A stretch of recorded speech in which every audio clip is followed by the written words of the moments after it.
Good evening বন্ধুরা, সবাই কেমন আছো? এই কথাটা বলতেও আমার জন্য কেমন হচ্ছে, কারণ আমি নিজেও ভালো নেই, এত গরম পড়েছে। তবু যাই হোক, আমাদের সবাইকে ভালো থাকতে হবে।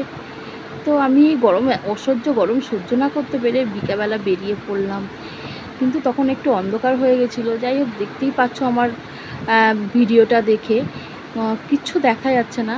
আমাদের বাড়ির পাশেই রয়েছে এই হচ্ছে হুগলি সংশোধনাগার, অর্থাৎ জেল। যাই হোক, ওখানে এলাম, একটু মাঠের মতো একটা জায়গা আছে, তো ওখানে সবাই বসে আছে, বসে হাওয়া খাচ্ছে। আমিও এলাম ওখানটায় একটু বসতে।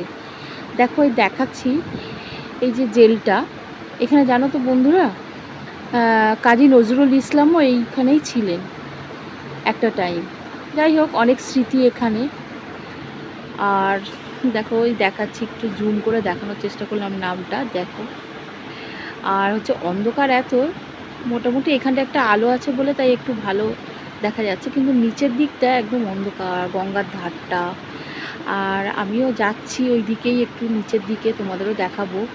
ভালোই লাগছিল। আর এই যে দেখছো, একটা সেতু দেখাচ্ছি, এটা আমি জানতাম হুগলি হচ্ছে ব্রিজ, কিন্তু নয়। আমার হাজব্যান্ড বললেন যে না, এটা হচ্ছে অন্য একটা কী নাম, কিছু একটা নাম বলেছে, মনে পড়ছে না এখন। যাই হোক, মনে পড়লে তোমাদেরকে পরে জানাবো। দেখো, আমি একদম অন্ধকারের মধ্যে, তবু একটু চেষ্টা করলাম তোমাদের মুখটা দেখানোর।